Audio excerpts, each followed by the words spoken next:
Hello student, topic number 4 ledger on problem number 5. Prepare Aparna's account in the books of Suparna. सुपर्णाच्या बुक्समध्ये अपर्णाचं account prepare करा असे या ठिकाणी इन्फॉर्मेशन दिसते. 2019 Jan 1st या ठिकाणी मी ड्राफ्टिंग करून ठेवलेलं आहे. आपण पोस्टिंग करायला जाऊया. 2019 Jan 1st balance due from Aparna ₹60,000 म्हणजे या ठिकाणी ओपनिंगचा बॅलन्स अपर्णाचा दाखवलेला आहे. आता जो अपर्णाचा ओपनिंगचा बॅलन्स आहे ज्याला बॅलन्स ब्रॉट डाऊन असं म्हटलं जातं आपण नोंद करून घेऊया. 2019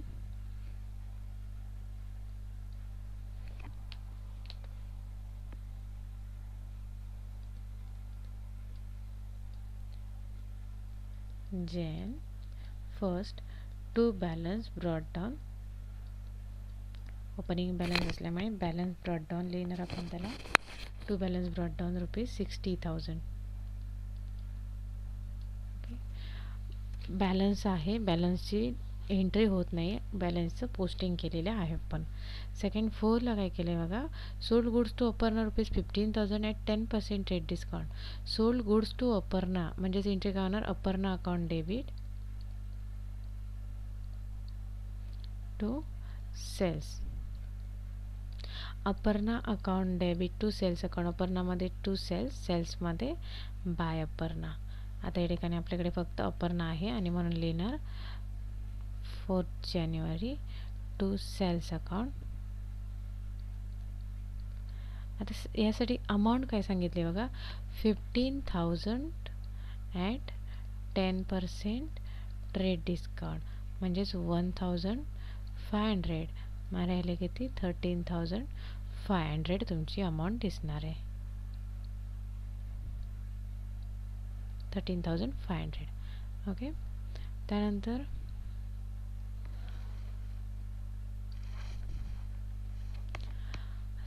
goods return by Aparna ₹1,500 gross.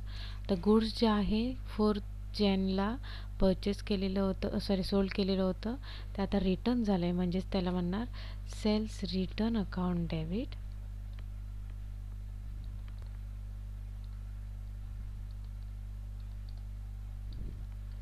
To Aparna account.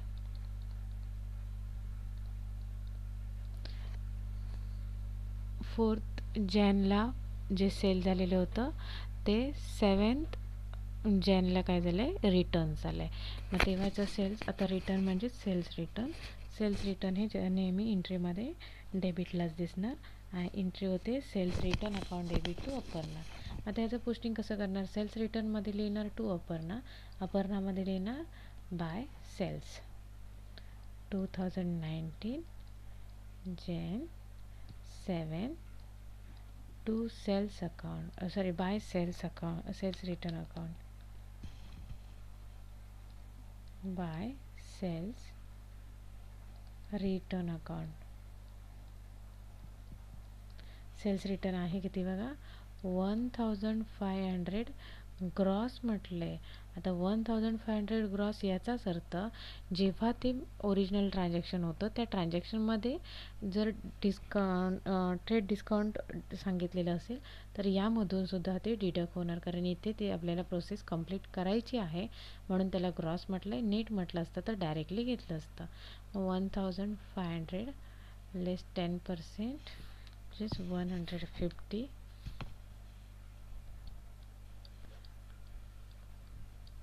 1,350 amount दिसणार. ओके 1,350.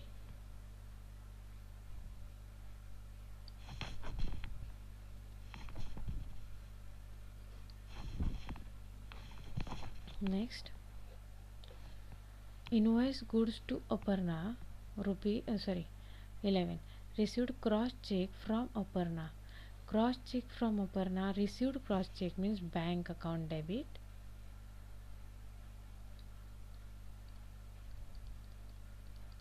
क्रॉस आहे म्हणून बँक येणार.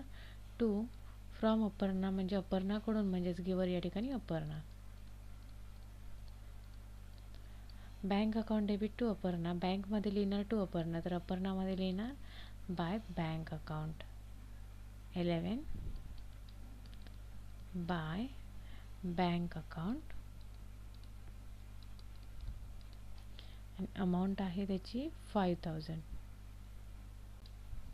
ओके. नेक्स्ट बँकमध्ये टू अपर्णा, अपर्णामध्ये बाय बँक दिसणार. त्यानंतर 17 invoice goods to Aparna. Invoice goods to Aparna म्हणजेच आता टू अपर्णा आपण काय करतो या ठिकाणी सेल करतो. Aparna receiver. Aparna account debit to sales account. याचं पोस्टिंग अपर्णामध्ये लिहिणार टू सेल्स अकाउंट. 17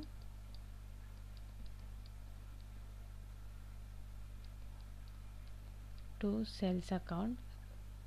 अमाऊंट आहे 12000. सेल्समध्ये दिसणार by Aparna's account.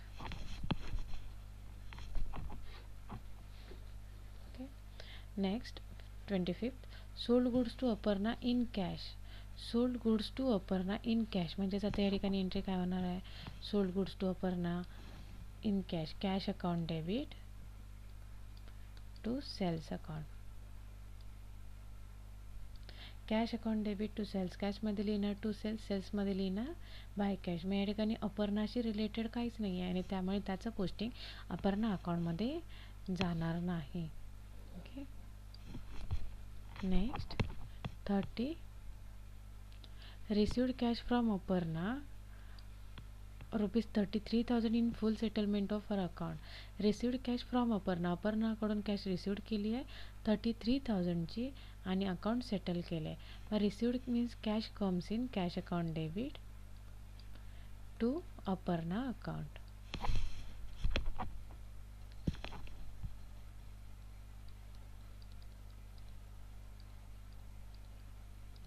Cash account debit कॅशमध्ये लिहिणार टू अपर्णा, तर अपर्णामध्ये लिहिणार बाय कॅश. तर अपर्णामध्ये आपण लिहितोय 30 बाय कॅश अकाउंट 33,000. ट्रान्झॅक्शन पुन्हा एकदा रीड करा.